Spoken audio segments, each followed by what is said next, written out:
Olá, eu sou João Paulo Guimarães, falando direto de São João del Rei, a capital brasileira da liberdade. Aqui é Minas Gerais, um estado de espírito, e essa é a Comissão Cidadã de Inquérito, vídeo 167. E hoje é dia 9 de janeiro de 2024. São 11 horas e 40 minutos.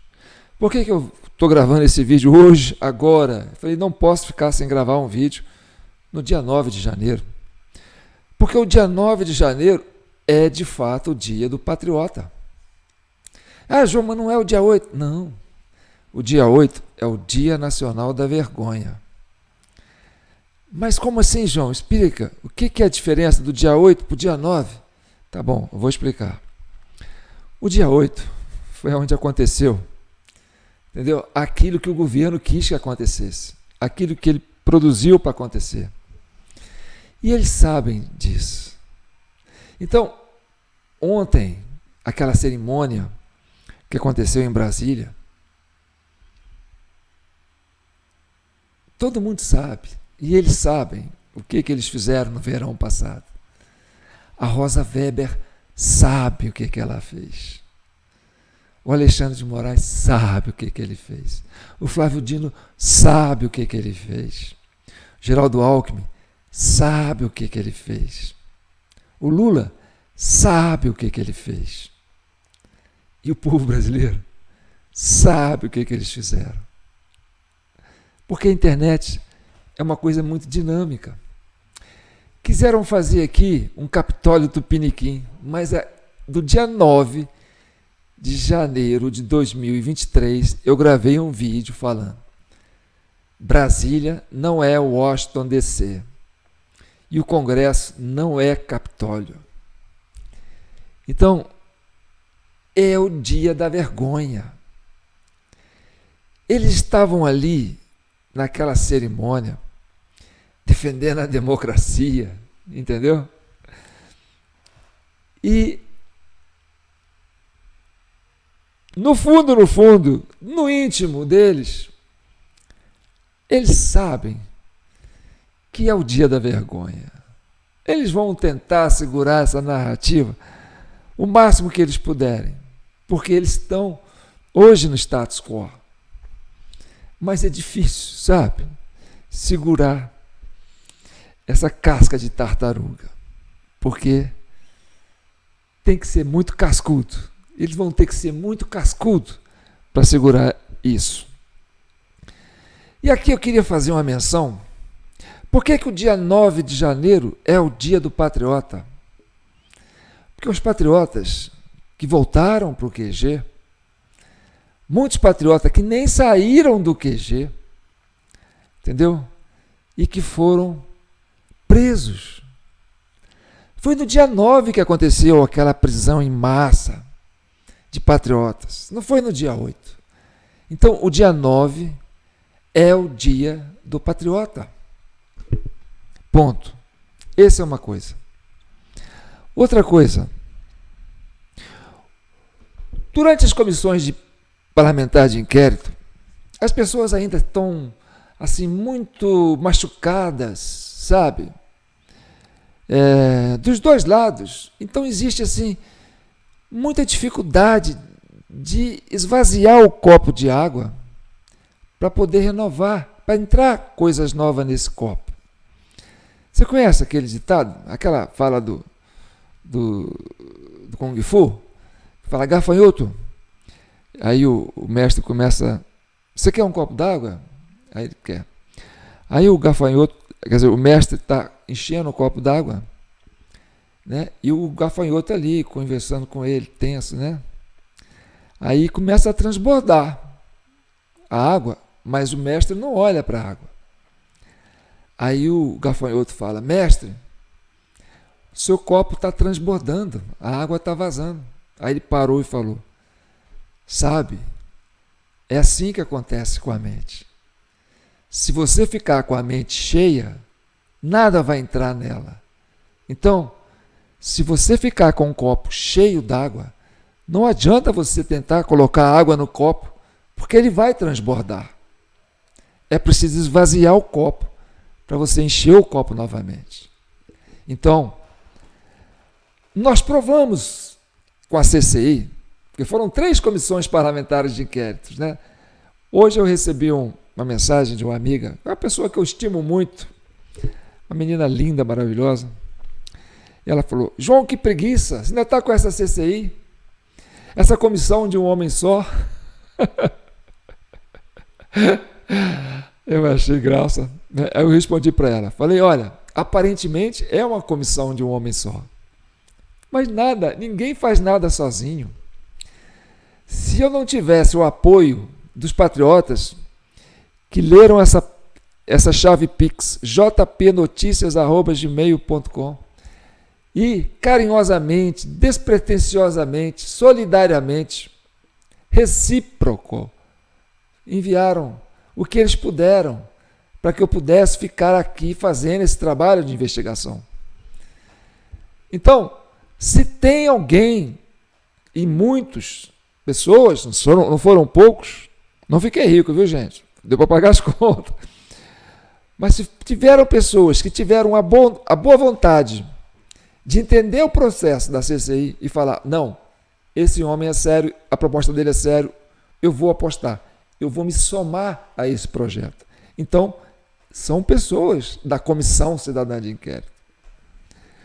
E durante o processo que nós fazemos ao longo do ano, eu falava assim: gente, curta o vídeo, comente e compartilhe ao máximo.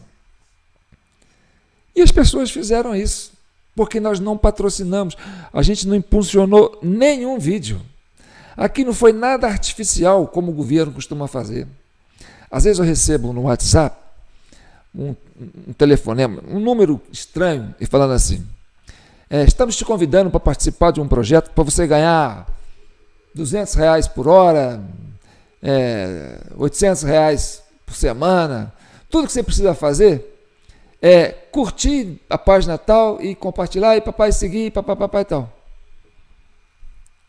Então, o pessoal, aí a mídia, né, a Mídia 8, a Choquei, muitas mídias, né, que vivem assim de forma artificial, entra nesse esquema, entendeu? Compra seguidores, compra impulsionamento, entendeu? E a gente não. Então, essa comissão é isso, essas pessoas que estão se mobilizando em prol dessa nossa causa, que é a Comissão Cidadã de Inquérito, a sociedade civil organizada de forma virtual para investigar os fatos e encontrar a verdade. Aquilo que os brasileiros ficaram na frente dos quartéis pedindo durante 70 dias, debaixo de sol, debaixo de chuva. Explique o que aconteceu no processo eleitoral, o que aconteceu com a urna eletrônica. E nós conseguimos explicar. Nós temos o nosso relatório. Nosso relatório. Deixa eu pegar ele aqui. O relatório do mesário pianista. Gente, não tem outra coisa não, é isso mesmo. Ah, mas é muito simples. É simples, por isso que, entendeu? Acontecia assim. É o esquema do mesário pianista. O relatório está aqui, ó. O fato verídico, a verdade comprovada, fundamentada. O que aconteceu nas eleições. Então, ponto. Uma parte foi respondida. O brasileiro que acompanhou a CCI e hoje faz parte, que é uma elite, né, um grupo de elite, que tem esse relatório, que estuda esse relatório, que entende o Brasil, que sabe o que aconteceu. Então, esse pessoal faz parte dessa comissão. Outra coisa. O que aconteceu no 8 de janeiro e no 9 de janeiro, as duas CPIs, a do Congresso e a CPMI, né, ficaram aquilo que eu falei, a questão do mestre com o gafanhoto, né? Todo mundo de copo cheio. Ninguém conseguiu esvaziar o copo para poder colocar coisa dentro. E aqui a CCI, nós e eu e os membros da CCI, viemos, sabe, paulatinamente, vídeo a vídeo, pegando elementos, construindo, as pessoas comentando, apontando, João, vai por aqui, vai por ali, manda vídeo para mim, João, olha isso, João, olha aquilo. E aí nós construímos esse entendimento e conseguimos resolver o 8 de janeiro. E foi a única comissão, o único brasileiro que apontou o dedo para o governo e falou assim, ó, foi o governo que planejou todo esse esquema. Falamos e fundamentamos. A CPMI, ninguém falou isso. O máximo que eles chegaram foi, prevaricou, omitiu, será, né? Tanto do lado como do outro. Mas nós não. Nós conseguimos falar e apontar o dedo. Outra coisa. A terceira parte, que é a mais importante da Comissão Cidadã de Inquérito, que é o propósito inicial dela, né? Não é botar fogo no parquinho, é pacificar o país. Então, agora nós estamos na fase 3, que é pacificar o país, baixar os ânimos, desarmar os espíritos, entendeu? E entender por que tudo isso está acontecendo e aconteceu. A gente sabe o que aconteceu, a gente sabe como aconteceu, por que aconteceu. É o que a gente vai tentar colocar daqui para frente, entendeu? E a melhor coisa de fazer isso, gente, é através da empatia. A empatia não é você ficar contra a outra pessoa. É você se colocar no lugar da outra pessoa para dizer, para entender o que motiva ela a agir daquela forma. E aí você vai entender o porquê das coisas. Então, a palavra mágica é empatia. Empatia é a sensibilidade para você se colocar no lugar do outro e perceber, entendeu? O que o outro está olhando em você. Você tem que olhar na pessoa e falar assim, olha, eu quero olhar em você e vou entrar dentro do seu pensamento, eu vou ver o meu reflexo dentro da sua memória, né? Do conteúdo que você tem sobre mim. Aí eu vou entender o porquê das coisas. Então, já que os ânimos estão, a poeira está baixando, eu vou citar aqui uma parte importantíssima que aconteceu na Comissão Cidadã de Inquérito. Não, na CPI do Distrito Federal. Eu diria que foi o momento mais marcante, mais fundamental, mas que ainda não teve ninguém que conseguisse fazer essa leitura tão preciosa, tão magnânima daquele momento. Pois bem, vocês vão ficar assustados. João, não pode, isso que você está falando é um absurdo. Hoje eu tive um papo, né, deixa eu ver uma mosquita aqui, um papo no WhatsApp, de quase 1 hora, com uma seguidora, uma patriota, né, daquelas vibrantes. Ela sabe o que eu estou falando aqui agora. Mandar um abraço para ela, não vou nem falar o nome, mas ela sabe quem que é. E eu tenho um carinho enorme por ela. Aí ela mandou uma mensagem para mim, meio brava comigo, entendeu? Aí eu falei, eu vou ligar para ela, porque ela fala, e na fala dela você percebe que existe uma ansiedade. Então, o que eu já fiz de cara? Eu falei, olha, eu mostrei que uma empatia, eu me coloquei no lugar dela, eu percebi a ansiedade que ela tinha. Então, eu vou ligar para ela. E a gente ficou mais quase 1 hora conversando. E o que ela falou, entendeu? É importante. Por quê? Porque eu entendi o que ela falou e ela estava falando que é uma parte importante do feedback que eu preciso ter, entendeu? Para mim, me colocar para vocês, porque eu precisava fazer essa transferência, essa empatia. Eu falei assim, ó, eu quero me enxergar no olhar dessa patriota que é uma seguidora minha. E aí a gente foi chegando num consenso. E nós vamos trabalhar esse tema. Agora vamos voltar à parte mais importante. Vocês vão ficar assustados. Tá certo? A parte mais importante das duas comissões aconteceu da CPI do Distrito Federal. E ela foi com o general Dutra. Aquele que cometeu a perfídia, aquele que entregou os patriotas, que prendeu os patriotas. Não. E aí, antes de eu falar desse momento, desse menino, desse militar, desse general, olha, eu sou filho de militar. Eu estudei em colégio militar, no CMBH, lá, nas beiras do Mineirão. Eu vim para São João depois, e aí mergulhei na vida civil e na vida política. Então, eu passei minha infância morando em Brasília, morei no setor militar urbano, ali, perto do QG, onde aconteceu aquilo, sabe?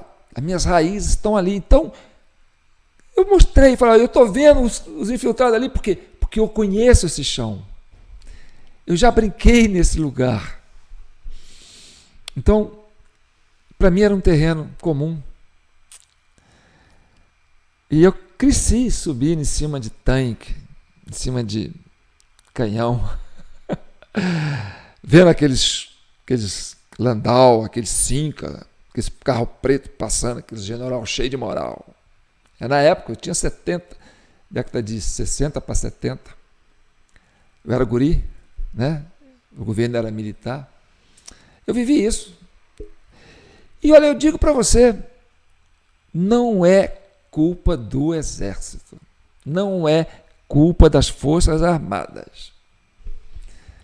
As Forças Armadas foram tão vítimas quanto os patriotas. Vítimas das circunstâncias, assim como os patriotas foram vítimas das circunstâncias. Ah, João, mas tem crime? Tem, tá. Mas e daí? Explica isso aí, João. Então tá. Eu vou falar a parte mais importante que aconteceu na fala do general Dutra. O general Dutra foi de uma coragem, sabe? Isso é histórico, gente. Isso é histórico. A história vai contar isso. Ele quebrou o sigilo telefônico do presidente da República. Ele fez isso. E colocou o presidente Lula numa situação, numa sinuca. Entendeu? Ele deu um tiro de misericórdia na moral, na honra do presidente Lula. Ah, mas agora vamos pegar o general Dutra. Não. Ele cumpriu o que ele estava cumprindo. Ele tinha que estar na comissão cidadã. Ele foi na CPI. Ele não podia mentir. Olha, eu estou aqui numa instituição do Estado, porque a CPI tem caráter, de tribunal. Eu vou falar a verdade. Ele podia ter omitido isso. Você não precisa mentir, você pode omitir a verdade. Omitir a verdade não é mentir. Mas ele não omitiu a verdade, ele falou essa verdade. E aí ele quebrou o sigilo telefônico do presidente da República. Um general quebrou o sigilo telefônico do chefe supremo das Forças Armadas. Aí eu falei, esse general é macho. Muita gente jogando pedra nele. Às vezes as pessoas, sabe, estão com os copos cheios. E ele fez o seguinte. Ele fez o telefonema.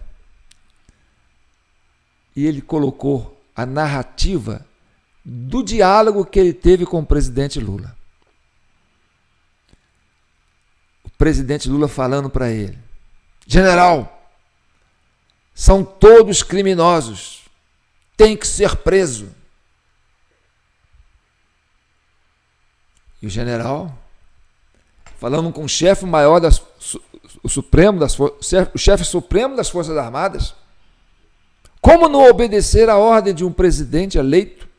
Ah, mas não, eleito, instituição, não era o Lula, era o cargo, a liturgia do cargo.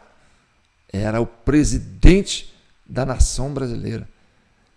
em linha direta com o general, e dando a ordem direta para um general: prendam 1.500 brasileiros inocentes. O Lula sabia que é inocente. O general sabia que era inocente. O Brasil sabia que era inocente. Ah, mas a ordem podia ter partido de quem? Do Alexandre de Moraes? Podia ter partido do Flávio Dino, ministro da Justiça? Do Capelli, né? Aquela figura aí. Nem vou falar. Mas não. Ele botou o dedo, apontou para o presidente, falou: olha, quem mandou prender 1.500 brasileiros, ordem direta para um general, foi o presidente Lula. Pronto. Bum! Acabou com a honra, com a moral de um presidente. O histórico do Lula foi evaporado nesse momento. Ah, mas ele espalhou. Não. O Lula sabe o que ele fez. Todo mundo sabe. Não dá para esconder. A história não consegue abafar um fato tão transparente, tão claro igual esse. Mas aconteceu. A conta caiu no colo do Lula. Alexandre de Moraes? Blá, blá, blá. Não. A ordem direta veio do Lula. E quem colocou o Lula em contato com o general e traiu o Lula nessa hora, jogou ele no fogo, foi o seu general imediato, General Gonçalves Dias, que tirou dele da reta, porque ele estava falando com outro general, General Dutra e General G. Dias. General G. Dias, não podemos prender patriotas agora, não tem como fazer isso. Seria um caos, perderíamos vida. E aí o general amarelou e passou o telefone para o Lula. Generalzinho, meia boca. E o Lula segurou a peteca na mão, o abacaxi caiu na mão dele. Ele pega para o general e fala: general, tem que prender todo mundo, são todos criminosos. E ele sabia que não era. O Dutra sabia que não era. Você sabe que não era. O Alexandre de Moraes sabe que não é. Não vou ficar discutindo essas narrativas, não. Que a Bíblia, essas coisas, deixa isso para o Magno Malta. A gente aqui não bate em cima do óbvio. A gente bate em cima, entendeu? Do alvo. Outra parte que passa desapercebido, mas que você tem que esvaziar o copo para entender. Já são, deixa eu ver ali, meia-noite, já não é mais 9 de novembro, 9 de janeiro, já estamos no dia 10. Então ontem foi o dia do patriota, hoje é o dia que segue. Então vamos lá. Então você tem um dia 8, que é o dia da vergonha, Dia Nacional da Vergonha, e o dia 9, o dia do patriota. E o dia 10 é o dia que segue, porque a gente tem que conviver com isso. Agora, outra coisa interessante que passa desapercebido, e que vocês vão perceber a partir de agora, é o seguinte. Dia 30 de outubro, sai o resultado das eleições. O pessoal do PT comemora nas ruas. O Dino faz aquele happy hour lá com o Alckmin, a galerinha dele lá, comemora. Isso depois da corrida de cavalo dos mesários pianistas lá. 8h30, pá. Agora sim, vamos comemorar. Tá. Comemoraram. No dia seguinte, dia que segue, agora o Bolsonaro vai reconhecer a vitória do Lula. Bolsonaro? Passa um dia, 2 dias. Bolsonaro, você não vai reconhecer a vitória do Lula? Bolsonaro?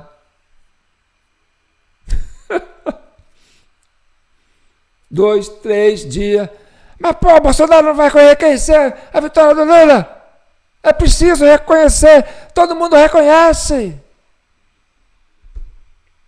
E olha, não reconhecer a vitória do Lula significa muita coisa. Isso do concorrente significa muita coisa. Ele é obrigado a reconhecer? Não. Ele vai passar a faixa para o presidente? Não. Ele é obrigado? Não. Não é.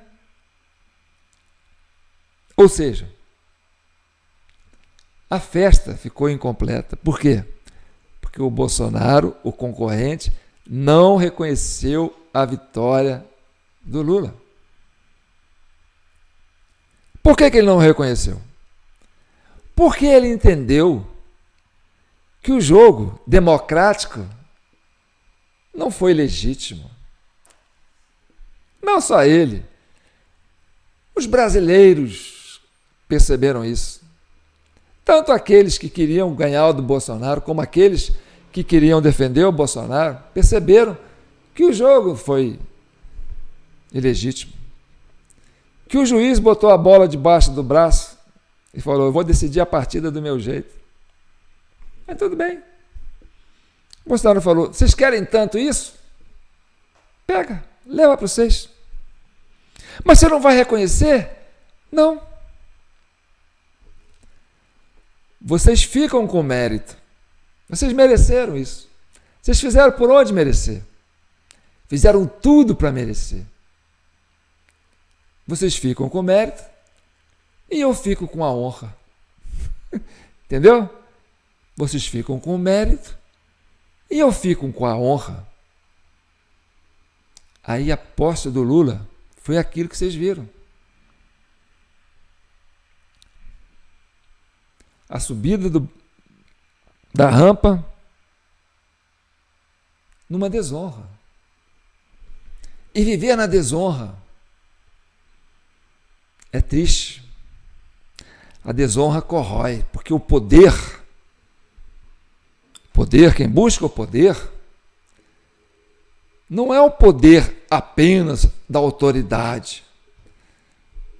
O poder está inserido dentro do contexto de respeito, admiração,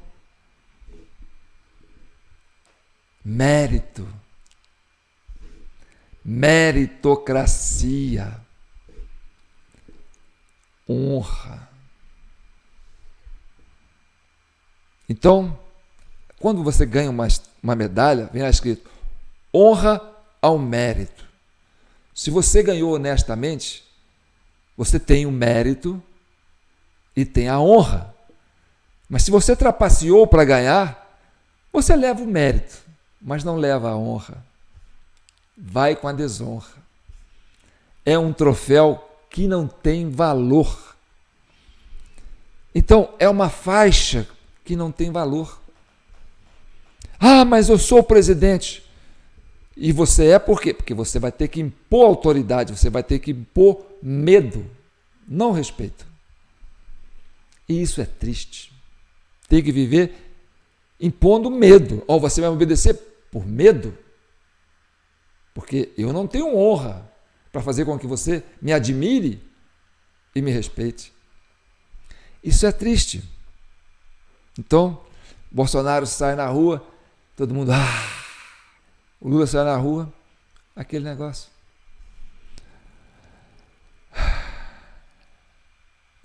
Então, gente, as coisas, vocês têm que perceber a essência da vida nessas coisas. Não é material, é abstrato. E aí, o que eles fizeram durante todo o ano? Vamos perseguir o Bolsonaro, vamos colocar a culpa do 8 de janeiro no Bolsonaro, a gente tem que tirar a honra do Bolsonaro, porque eles têm que desonrar o Bolsonaro. Vai na vacina. A gente precisa desonrar o Bolsonaro. Ele deixou a gente desonrado. E viver na desonra é muito triste. É doloroso. É purgatório. Né, Rosa Weber? Né, Flávio Dino? Né, Alexandre de Moraes? Né, Geraldo Alckmin?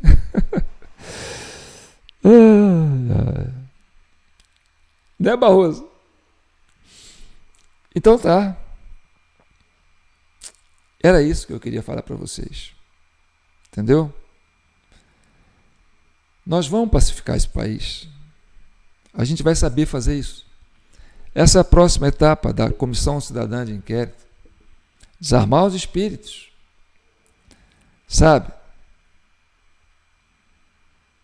Uma das artes, quer dizer, um dos dons daqueles que se diz Deus, pátria, família, liberdade.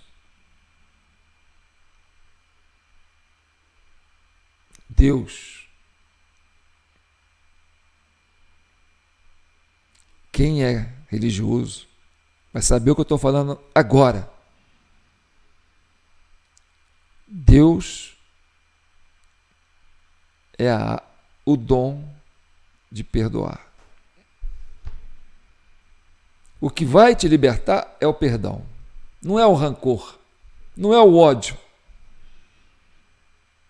O ódio de alguém não faz mal para alguém, porque o ódio que você tem de alguém não está no alguém, está em você. Esse ódio não vai corroer esse alguém, vai corroer você. E se você não souber perdoar, você está punindo a você mesmo, porque você está alimentando um ódio. Um ódio adoece o espírito. E aí não é só uma coisa de Deus, é uma coisa espiritual, é uma coisa de energia. Que energia você quer para você? Continuar sentindo ódio, raiva de alguém, rancor? Ah, injustiça! Eu odeio essa pessoa. Ah, eu odeio Alexandre de Moraes, eu odeio Lula. Tá. Mas ao fazer isso, você não está punindo o Lula, nem o Alexandre de Moraes, você está punindo você. Então, abra o espírito, desarme o espírito, cuide da sua alma, esvazie o seu copo. Vamos avançar, vamos pacificar o país. Essa é a meta futura. E aí, eu deixei um videozinho aqui, que é uma fala do Lula. O Lula estava lá participando da formatura do Instituto Rio Branco, né? Durante a diplomação lá dos novos diplomatas. Aí ele foi lá fazer uma palestra para os novos diplomatas. E eu separei um trecho que ele começou a falar. E aí, meu amigo, o homem começa a chorar. Alguma coisa bateu nele que fez ele chorar. Bateu no espírito dele, sabe? Porque isso é energia, isso é espírito. Ele estava numa felicidade danada, falando, que o Lula gosta, né? Ah, botou plateia para ele, botou ele institucionalmente, né? As autoridades todas lá, e ele falando, porque o Lula tem uma coisa, entendeu? Que é muito dele. O Lula não tem complexo de vira-lata. O Lula tem uma autoestima impressionante. Uma autoestima e uma autoconfiança. Talvez seja isso que fez dele um líder. Não um líder que merecesse o orgulho de todos, né? Porque a gente sabe, né? Porque a honra vai embora quando as coisas começam a clarear. Mas ele tem isso. Então ele estava bem à vontade, que ali é o ambiente dele. Falar para a plateia, ser aplaudido. E aí o homem começa a falar e ele desmonta, ele desaba.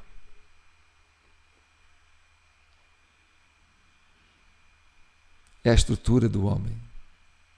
Vamos ver isso? Eu falei, Sérgio, o que eu vou fazer lá dentro? Eu não consigo falar nem bom dia em inglês. Em espanhol ainda consigo falar, olá, que tal? Buenos dias. O que eu vou fazer lá dentro? Aí me baixou uma coisa, que eu acho que é uma coisa que tem que nortear vocês. É não esquecer o que vocês são. É não esquecer o que vocês querem. Porque a gente não compra nem honra, nem caráter, em shopping. A gente traz de família, a gente traz de berço.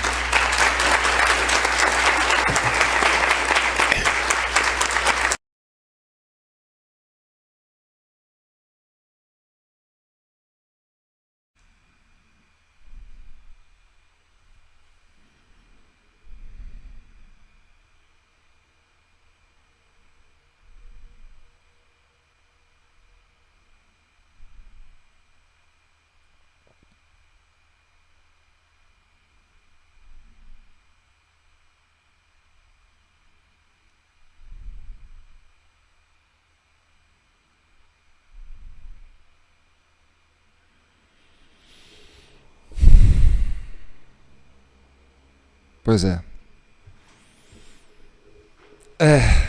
Um minuto de silêncio. A morte de uma honra. Mas aqui, nós estamos aqui para pacificar o país.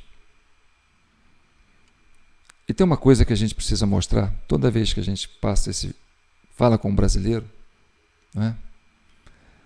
Porque as pessoas têm que desarmar os espíritos para entender o que aconteceu, sabe? E o que a gente pode fazer para mudar isso? Agora eu vou falar um pouco da conversa que eu tive com a Patriota, que é essa coisa do inconformismo. Não, Bolsonaro ganhou essa eleição, ele tinha que tomar posse, fomos para frente dos quartéis e vamos fazer protesto, tem que fazer intervenção. Aí eu vou falar uma coisa para vocês.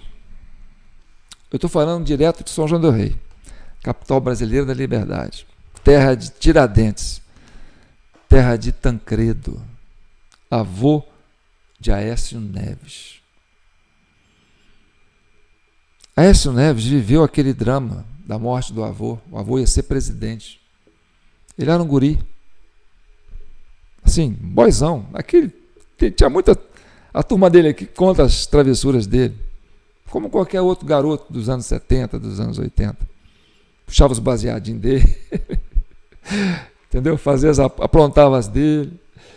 Entendeu? Garoto normal, da sua época. Aí ele foi chamado para acompanhar o presidente, o avô.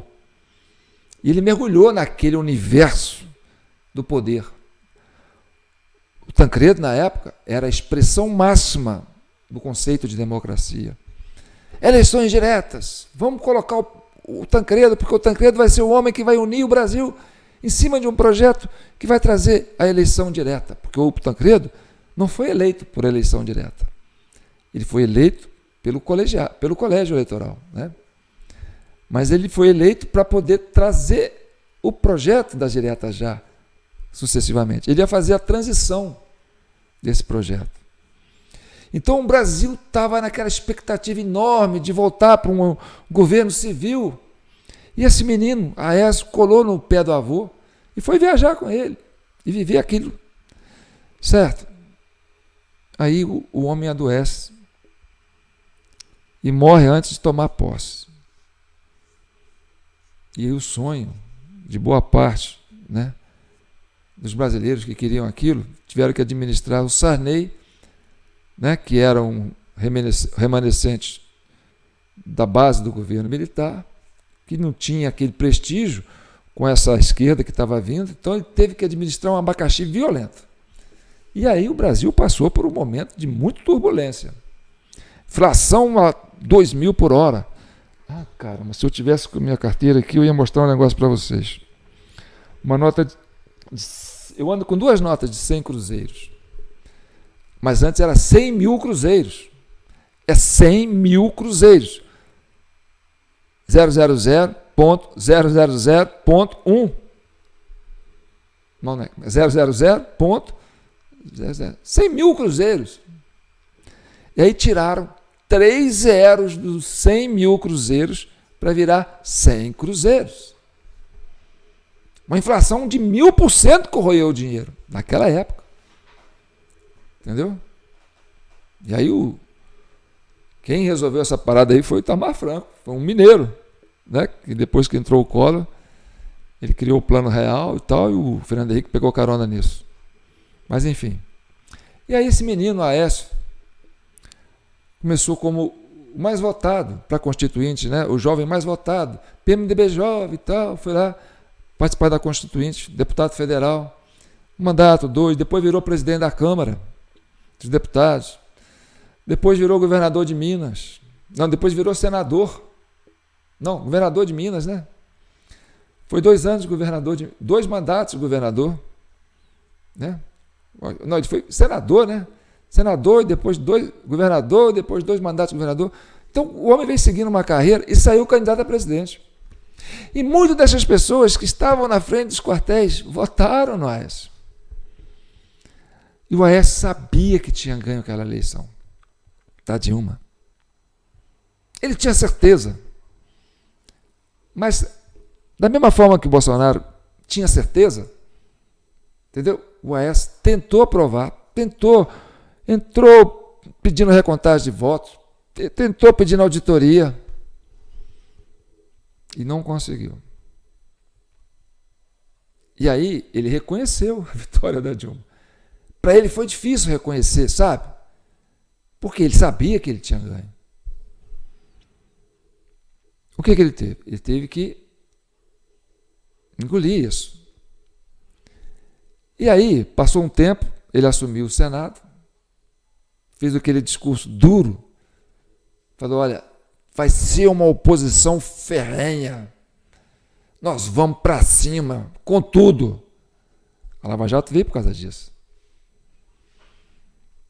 Mas também extrapolou, né, em algum aspecto, acabou dosando demais. E aí foi criando feridas. Tá. Repetiu com o Bolsonaro.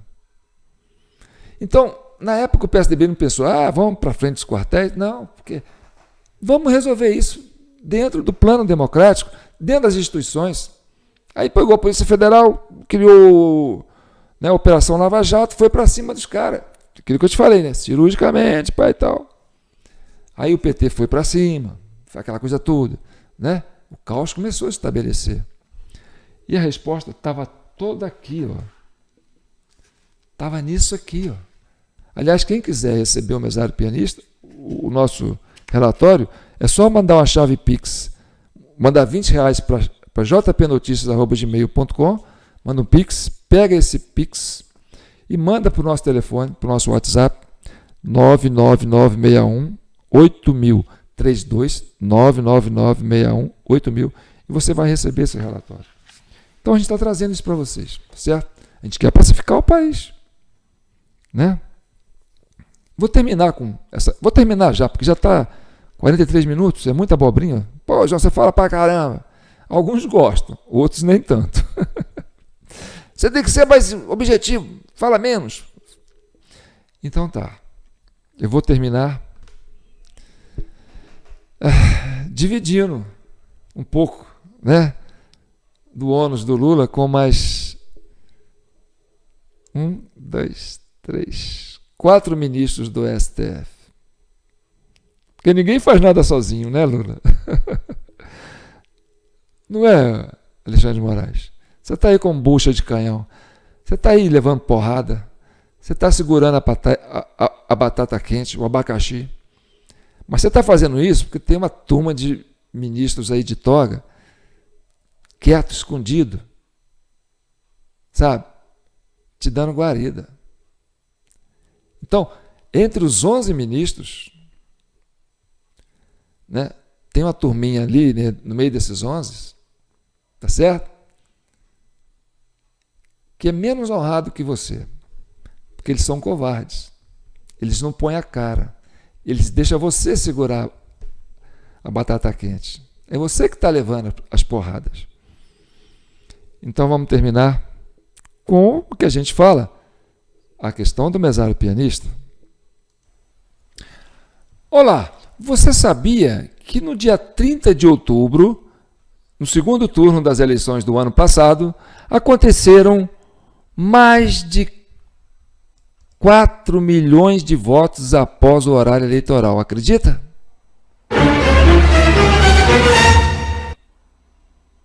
Nope. Se nós tínhamos 60 milhões de votos para o Lula, 58 para o Jair Bolsonaro, faz as contas. Então, hein? Para onde será que foram esses 4 milhões de votos? Pensa comigo.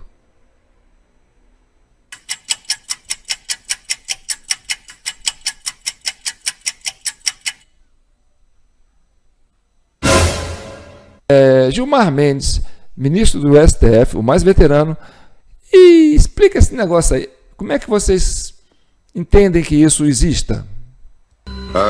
O surgimento daquilo que na linguagem da justiça eleitoral se fala do mesário pianista.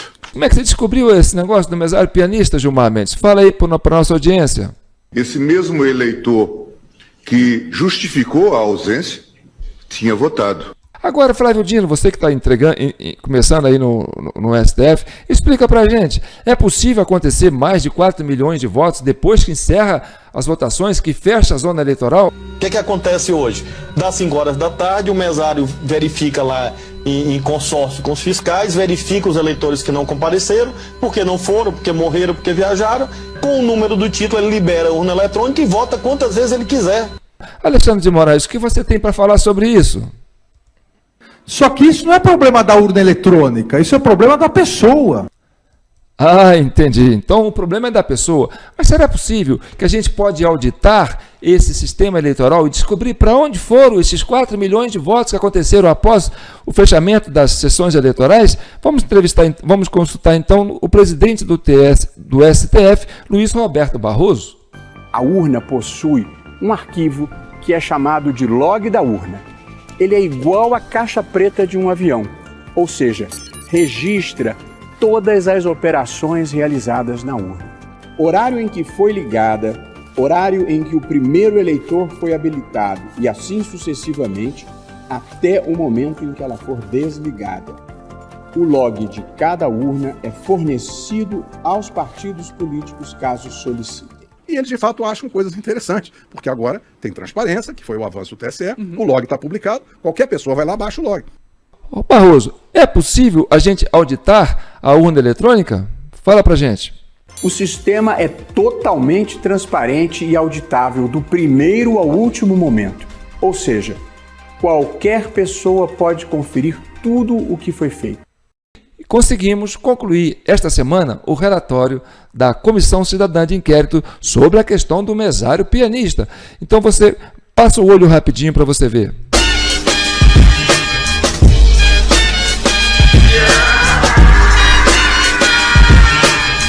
O que aconteceu com os 4 milhões de votos que aconteceram após o horário de encerramento das votações? Pega o seu celular, envia o Pix para nossa chave jpnoticias@gmail.com. A gente recebendo esse recibo no nosso celular, a gente na mesma hora envia para você o relatório em forma de PDF e você vai ter esse relatório aí no seu celular. Você pode levar numa gráfica, né, e pedir nesses negócios de xerox aí para fazer o seu relatório e você vai ter o seu relatório em mão. E aí você vai entender, vai estudar e vai entender o que aconteceu com os 4 milhões de votos que aconteceram depois do período eleitoral. Agora é importante vocês o quê? Compartilhar, tá certo? Já sabe a nossa chave Pix, é só compartilhar. Tá bom, gente?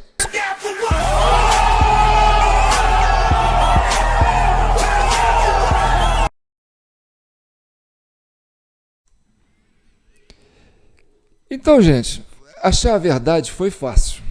Descobrir a verdade foi fácil.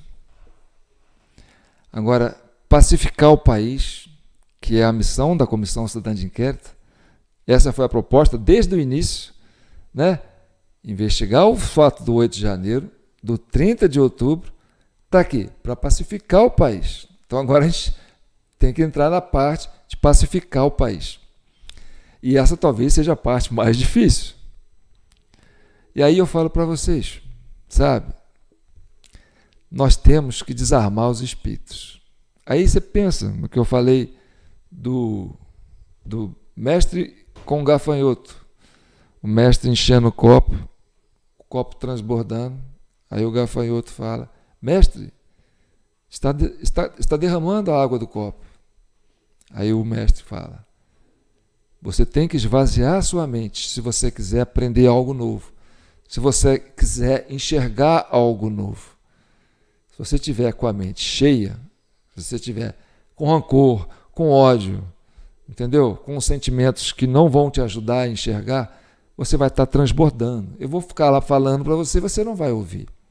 Porque você está transbordando. Então, primeiro você tem que desarmar os espíritos. O que é desarmar os espíritos? Esvaziar os sentimentos. Tirar esse rancor. Aquilo que eu falei, isso não faz bem para você. Você não vai, entendeu? Conseguir nada contra essa pessoa, só vai conseguir contra você. E se você quiser entender essa parte do Brasil, e como é que nós vamos resolver isso aí? Porque o dia seguinte é agora. Ó, já tem meia hora do dia 10. Esse é o dia seguinte. Entendeu? E o dia seguinte sempre vai ser o dia seguinte. Amanhã será o dia seguinte. E no dia seguinte a gente vai ter que continuar caminhando. Então, esquece o passado. Esquece o futuro. Vamos pensar no agora. Nesse instante. Porque a única coisa que você tem é o agora. Você não tem passado, você não tem futuro. Você tem o agora. E é agora que eu preciso de você.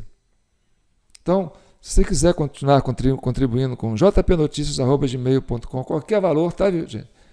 Vai ajudar a gente a continuar com esse projeto. Porque o mais importante agora é pacificar esse país. Ah, você puxou a bola do Aécio Neves aí, né? Ó, deixa o Aécio Neves ouvir isso. Ó, aqui em São João del Rei, eu já bati de frente com o Aécio Neves, não foi uma vez não, foi muitas. Entendeu? Inclusive, ele tem uma parceria com a irmã dele, a Andréa Neves, né? Que a Andréa Neves controla um pool de mídia aqui em São João del Rei. E eu sou a favor da liberdade. E eu bati muito de frente com esse povo aí, mas dei trabalho. E se precisar, eu dou de novo. Muitas das vezes vinha processo para mim, entendeu? Eu tinha que ir lá no fórum. Aí, no dia do processo, eu dava umas beliscadas nele, na imprensa. Aí ele fez de novo. Eu falei assim, vou fazer enquanto vocês continuarem fazendo coisa errada. Nunca foi pessoal, certo? A minha produtora fez muita coisa sobre a cultura de São João del Rei, e nela está a família Neves, o pessoal dos Viegas, sabe? A história de São João del Rei, aquilo que tem, sabe, conteúdo, que tem valor, a gente coloca. Mas pisou na bola, se eu achar que tem que puxar a orelha, a gente puxa a orelha. Então não é pessoal, ele sabe disso, entendeu? Então, João, você é PSDB. Não, aqui a gente já bateu de frente.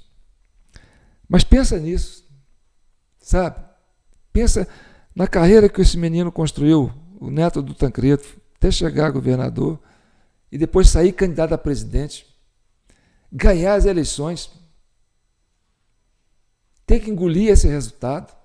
E no final das contas, ainda o PT foi para cima e queimou ele. Aquele negócio lá do Marco Valério, né? Do Marco Valério não, da JBS, lá, sei lá o quê. Sei lá, aquele negócio que foi pegar dinheiro lá, mandou o primo, entendeu? A irmã usou tornozeleira eletrônica. Então o cara era para ter sido presidente, quase que foi preso.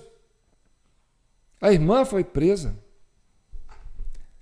E ele não foi pedir para o exército ficar na rua. Entendeu? Ele não foi. Ele foi para cima com as Lava Jato. Ele tentou usar as instituições. Ele forçou a barra do jeito dele. E avançou muito. Avançou muito. Aí você pergunta, João, o que aconteceu com a Lava Jato? A Lava Jato foi isso. Foi um projeto político do PSDB que tinha o seu braço jurídico para destronar esse pessoal que estava levando isso aí como mesário penista, mas entendeu? Eles tinham que tirar os caras de lá. Alexandre de Moraes foi esse truncoso aí que foi pegar esse abacaxi. E meteu o pé pelas mãos, porque o pessoal do PSDB é esperto, mas o pessoal do PT é malandro. Então, malandro dá rasteiro no esperto. Aí o que aconteceu? Os caras sempre ficou levando rasteiro. E ficou isso aí. Aí você fala, João, Então a Lava Jato foi uma merda? Não. A Lava Jato foi um avanço. Bolsonaro foi eleito por quê? Porque o pessoal falou, pô, é tanta coisa podre, né? Os dois começaram a colocar os podres dos outros, um do outro, e tal. Né? Era um rancor de um lado, um rancor do outro, aquela coisa foi acirrando e a coisa foi acontecendo. E aí, olha que curioso que eu vou falar aqui. Em que ano, em que mandato, em que governo se prendeu mais político de colarinho branco? Em que ano, em que mandato, de que governo se prendeu mais autoridades envolvidas com corrupção? Em que ano, em que mandato, em que governo se recuperou mais dinheiro roubado do Brasil, dos cofres públicos? Em que ano, em que governo, em que mandato? Muitos políticos foram e chefes de estatais, de empresas, grandes empresas multinacionais foram parar atrás das grades, foi usar a tornozeleira. Em que ano? Em que governo? Em que mandato? Da Dilma. Da Dilma. Então, o que teve de bom no governo da Dilma? Teve isso.